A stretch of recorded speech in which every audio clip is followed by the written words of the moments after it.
So in the last class, we were discussing about the different states, safe and unsafe state, where we can get the deadlock. Before that, we have discussed the deadlock avoidance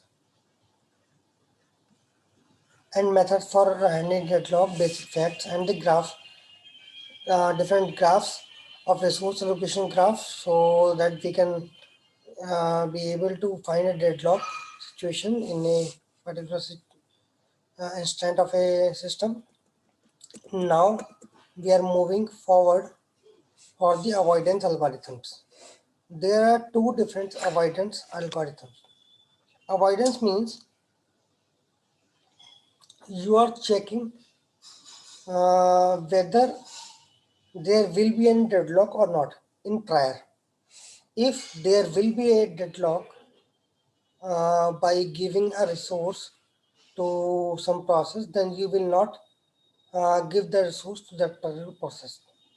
Because whenever you are allocating your resource to any process, then only you can get a resource. So you should choose in prior to whom you are going to provide that particular resource.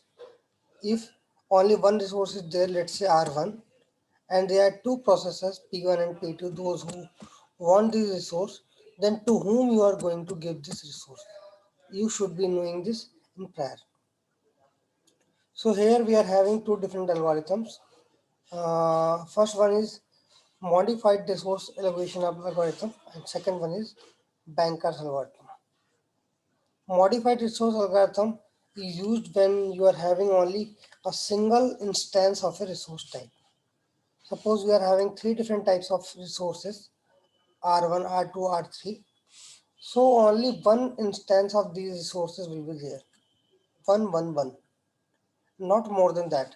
Previous we have seen that uh, resource allocation graph may have two or three different types of resources units, but if you want to create an algorithm, then it is a limitation that you can check only the resource allocation graph when you are having only single instance of these resources.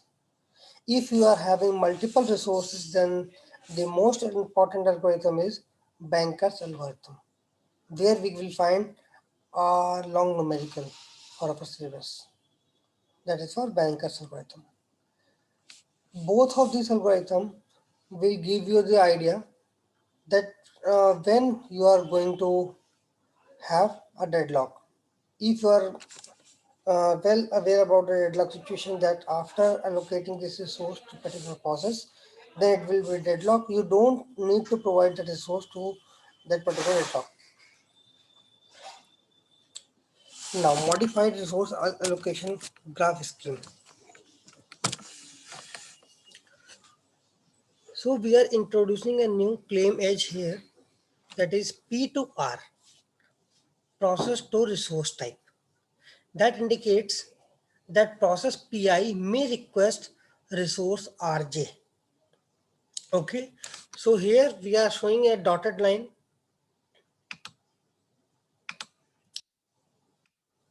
Dotted line here. So if you want this kind of request edge, so you should write like this: a dotted line, then arrow, then R1, let's say. Dotted line means you are creating a request edge, but this will be a claim edge. Claim edge means currently it is not requesting this resource. After some time in future, it will request for this particular resource. Other things will be the same, the request edge and the assignment edge. Request edge from P to R. If process PI is requesting a resource RJ, that indicates the process PI resource RJ. Claim edge converts to request edge when a process requests a resource.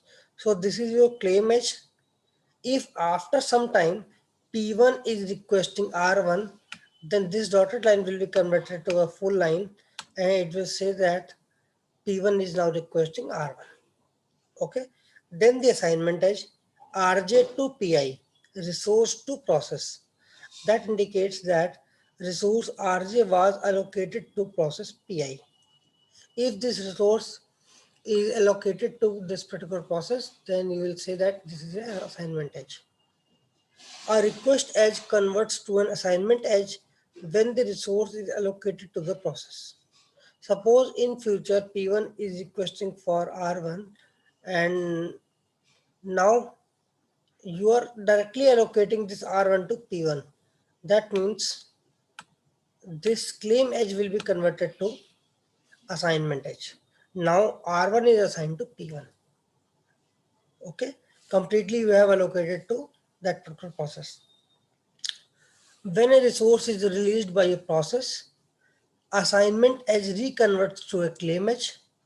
Okay, that assignment edge, whatever processes are having after execution, they should release all the resources they are having. Resources must be claimed a priori in system.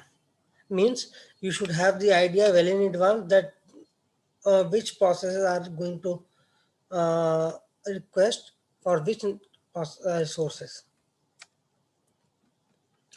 So here in this diagram, I am going to give you some brief regarding how you can use the resource allocation graph. We are not going in so much detail of this resource allocation graph because whatever you are seeing here, yeah, it can be performed with the help of Banker's algorithm also. Banker's algorithm you can use for single instances of resource as well as the multiple instances of resource. Here, you can use this algorithm for only single instances of resources, where you are having only one instance of R1 and only one instance of R2.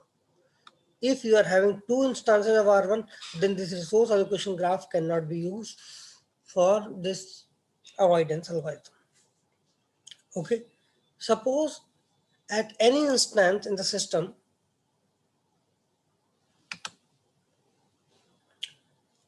R1 is allocated to T1, task 1, and T2 is requesting this R1. Let's forget about this thing. What is this? Just have a look in these two conditions. Only one R1 is there. That R1 is assigned to T1 and T2 is waiting for this R1. Is it a deadlock situation? No, it's not a deadlock situation because T1 is having whatever it needs. But here,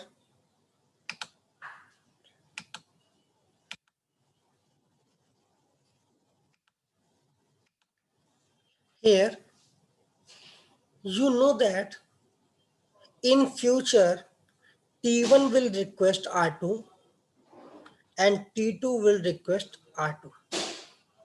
T1 and T2 both will request R2.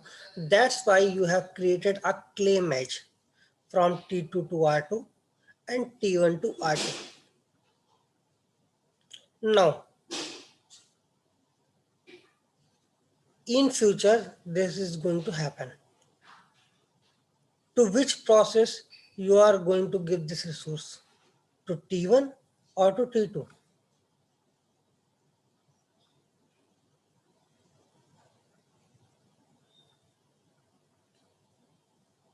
If you can allocate this resource to T1, then what will happen? If you allocate this resource to T2, then what will happen? You should know the differences between the two.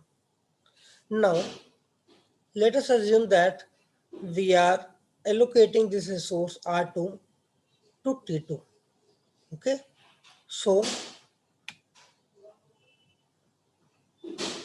your claim edge will be converted to R2 to T2. Okay, will T2 run in this condition? No, T2 still requires R1. Okay, T2 will wait. In future, what T1 will do? T1 will request R2 that it requires R2, because you know that in future it is going to request. That's why a claim is there. So after some time, T1 will request R2, request H. So there will be a cycle. Now you can see a cycle. So here you will face a deadlock. If you are allocating this resource to T2, then you will be facing a cycle, hence a deadlock. Because if only one instance, if only one instances are there for every resource and there is a cycle, you can say it will be a deadlock for sure. Now I am changing the situation.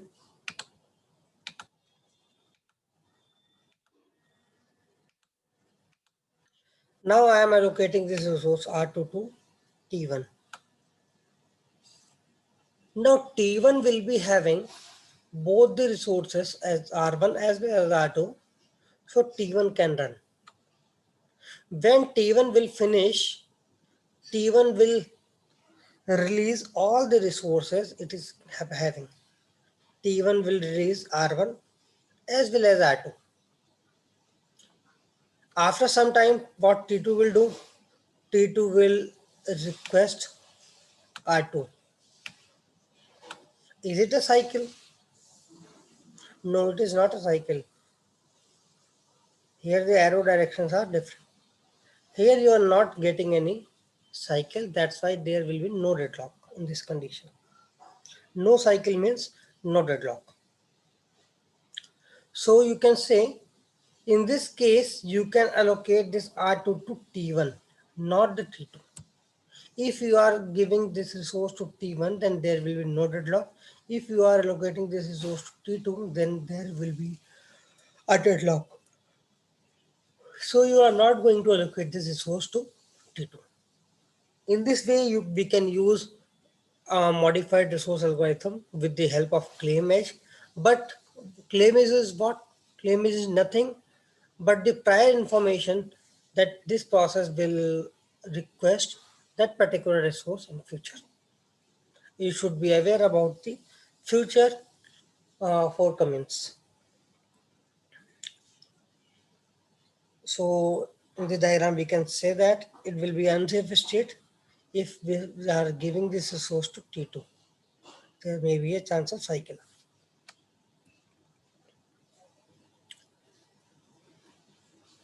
Suppose that the process Pi requests a resource Rj. The request can be granted only if converting the request edge to an assignment edge does not result in the formation of a cycle in the resource allocation graph. If it creates a formation, then you will not allocate that resource to that process. Now we are moving towards the banker's algorithm, where a long question is sure in your examinations, whether it is midterm or the end term, this numerical is sure. Multiple instances of resources it can manage. Here you may have multiple instances like 10 resources of resource type R1, 12 resource of R2, 13 resource of R3 or 50 resource of R3. So you may have multiple instances also. Each process must a priori claim maximum use. You should be aware about all the requirement for all the processes in prior. That process 1 will require 3R1, 5R2 and 9R3. You should be ready with that. You should have all the information in your hand. Without future requirement, you cannot use both of these algorithms. You cannot prevent your deadlock. Okay, if you want to avoid your deadlock, then you should be having all the future information about your system. When a process requests a resource, it may have to wait.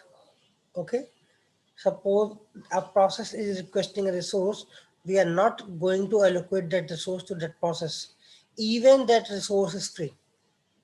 Suppose we are having uh, 5 processor units and your resource, your process is required 4 processor units. We are not going to allocate that. This situation may create deadlock for the others. So we are not going to do this. First, we will check whether our allocation will lead to a deadlock. If yes, so we will not allocate that resource to that process, even after the resource is free. When a process gets all its resources, it must return them in a finite amount of time. If any process is having all the resources it is required, then after a certain amount of time it will complete its execution. After execution, it should release all the resources held by that particular process. If any time in between you are having any doubt, you may raise your hand there only. Otherwise, it will be very difficult for you to understand the numerical portion. Now here we will be using 4 different matrices. So matrix operations will be there in our algorithm. So these matrices are very important for you to understand what are the values of this and how we are calculating this. Let n is the number of processes and m is the number of resource types. Number of process and number of resource types.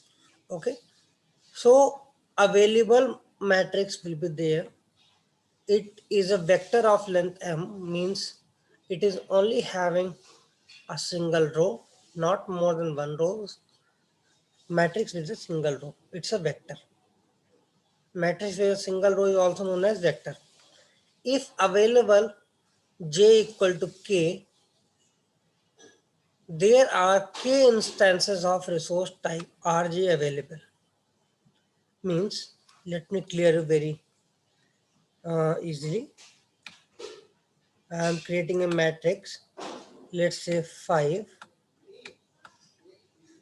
7, 8, 1. Okay. I am creating a matrix like this. Only a single row is there.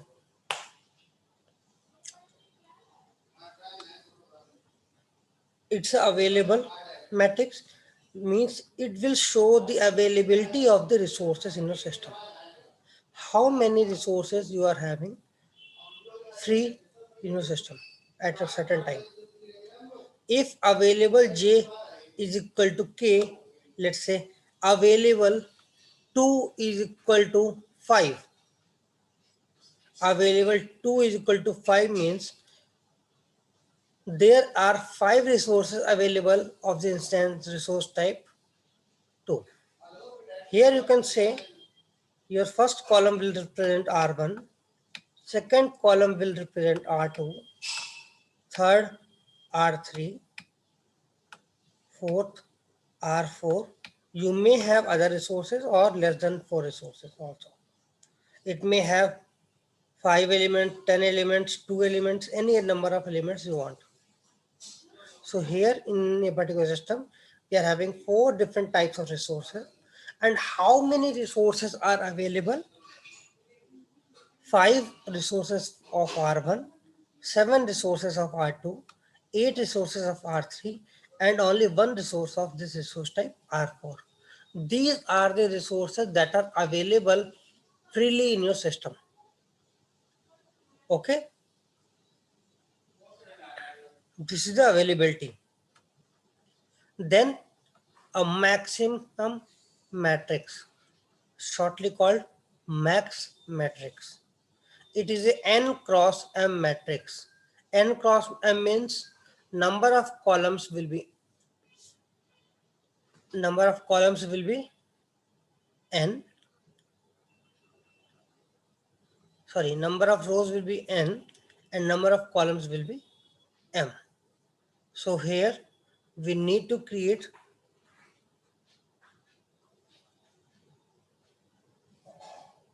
this matrix.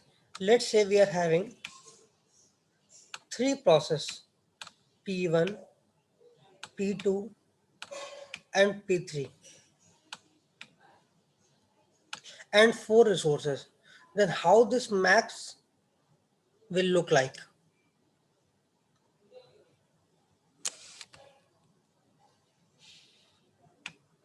R1, R2, R3, R4, P1, P2, P3.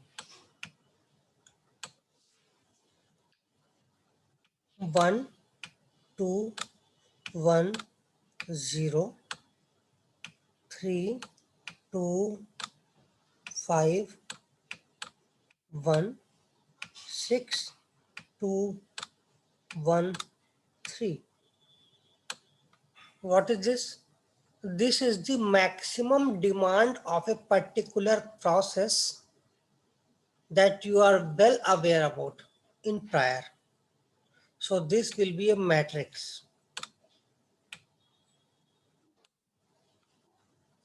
How you can read this? P1 requires 1 R1, 2 R2, 1 R3 and 0 R4. This is the maximum demand of this particular process. P1 cannot demand more than these number of resource units. P2 requires 3 R1, 2 R2, 5 R3 and 1 R4. Similarly, P3 requires 6 R1, 2 R2, 1 R3 and 3 R4. Here number of rows will be 3 and number of columns will be 4. This is a 3 cross 4 matrix. So in this way, you can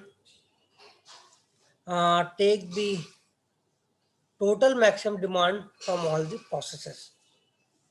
Then we are having allocation matrix. It is also the same n cross m matrix. Similar to this will be the allocation matrix. What do you mean by this? Allocation. I am not reading this material where you can be confused. I am directly clearing you the values, how you are managing these matrices. Allocation means, suppose now this matrix is your allocation matrix, not the max matrix. Max matrix is something else. Now this is your allocation matrix. Allocation means how many resources you have already allocated to processes. You have already allocated.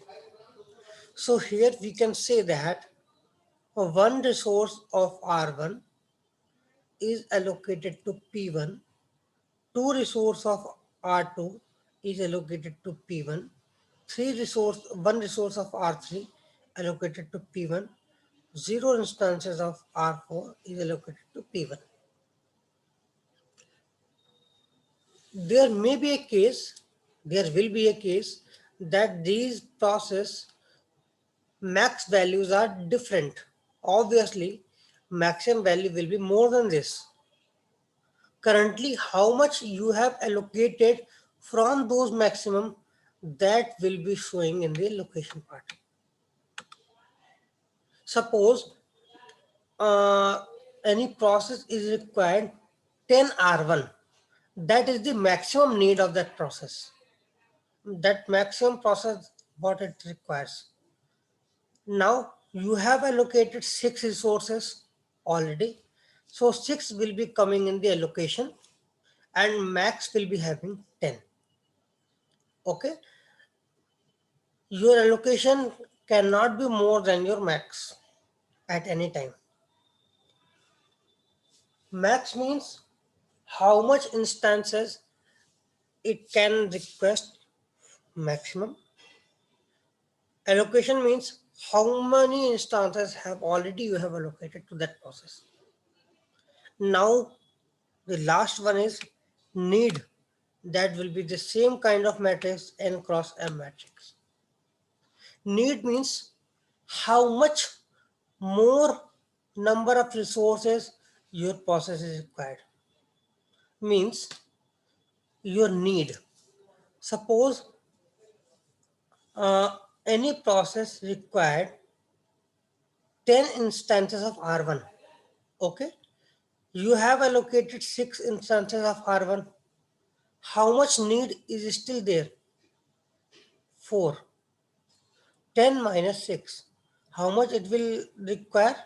More? 4 units.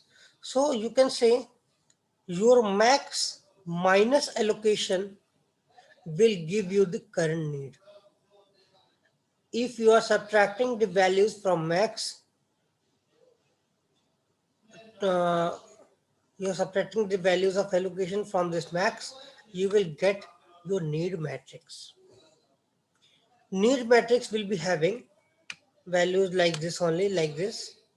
So here you can say if we are writing 1 0 1 1 2 1 0 0, like this if you are writing, so this means P1 is having need of one R1, one R2, sorry, one R3 and one R4.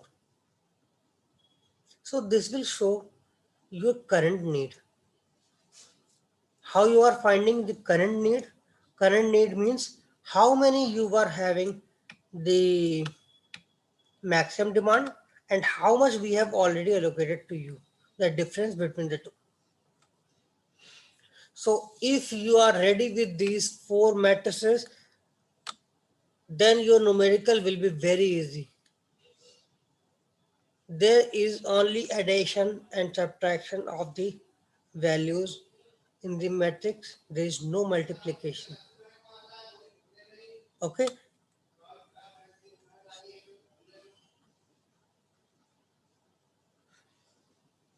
So here we are stopping here only, because in the next class we will be discussing 2 algorithms that are coming under bankers: safety algorithm and resource request algorithm. After uh, going through these 2 algorithms, we will be able to solve this kind of numerical. Okay. So when you will be able to solve this numerical, then only we can say we have completed the banker's algorithm. So this algorithm, safety algorithm and resource request algorithm, we will discuss in the next class.